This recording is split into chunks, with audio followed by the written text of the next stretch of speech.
Mountain News at 6. Good evening again, everyone. In case you were just joining us and missed the special report a few minutes ago, the breaking news out of New York: former President Donald Trump has been indicted on charges involving payments made during the 2016 presidential campaign to silence claims of an extramarital sexual encounter. It becomes the first ever criminal case against a former U.S. president. We're, of course, continuing to monitor that. You can find the latest on WYMT.com, and there will be much more coming up at 6:30 on the CBS Evening News. But for now, we want to get to some other news happening across the region and state today. And the fallout is continuing after the General Assembly voted to override Governor Beshear's veto of Senate Bill 150. The wide-ranging bill deals with the LGBTQ policies in schools and gender-affirming health care for minors. Today, Julia Sandor got reaction to the new law from both sides. There were heated debates in both chambers Wednesday after Senate Bill 150 was overridden. Parts of the bill go into effect immediately. At this point, we don't actually know what the effects of this bill are going to be, and I don't think the people who passed the bill knew what the effects of the bill were going to be. What takes effect includes the use of preferred pronouns and restrictions on assigned bathrooms in schools.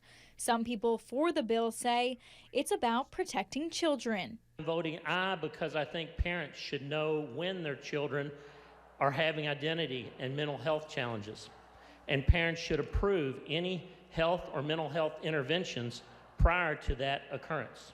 Rallies and protests were held by those in the LGBTQ community throughout the session, both inside and outside of the Capitol. They say the bill could even drive much-needed teachers away from the state. When you have guidance from the school district that says, like, we use students' correct pronouns, then teachers don't have to make a decision whether, they want to be respectful to trans children or not. They have a directive from their school board. And that's how it happens in most states in this country. That's how school districts work. They give guidance on teachers on complex issues so that they don't have to address them themselves. But supporters say the opposite and claim parents should have full access and approval for these topics in schools. I consider this a public protection issue, and I humbly vote aye to override the governor's veto. Julia Sandor, WKYT. The part of Senate Bill 150 about gender-affirming health care for trans youth takes effect in 90 days. The ACLU says they plan to challenge the law in court. Now, lots going on today in Frankfort. This is, of course, the last day of the session. We have just learned the medical marijuana bill is on its way to the governor's desk. The governor is expected to sign it. We are still waiting to hear if the sports betting bill will follow suit. So obviously a lot still going on as lawmakers are down to the last few hours of this session. We have a reporter in Frankfort, and of course we'll have the latest on what all happens this evening coming up tonight at 11. Students in Martin County say they are fed up as they stand up against bullying. A student protest was planted outside of Martin County High School today, bringing attention to a situation many say has gone too far.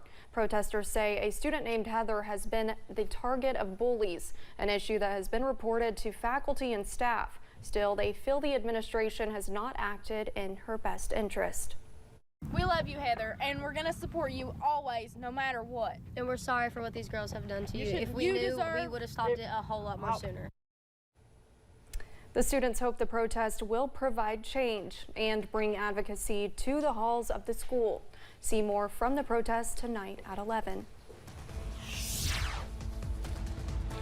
Severe weather is a possibility as we head into tomorrow. Our first alert weather day is in effect, tracking the very latest after this. Plus, a group from Tennessee has returned to help Eastern Kentuckians for the second time in 8 months. Group members say it was seeing the people holding on with white knuckles that drew them back.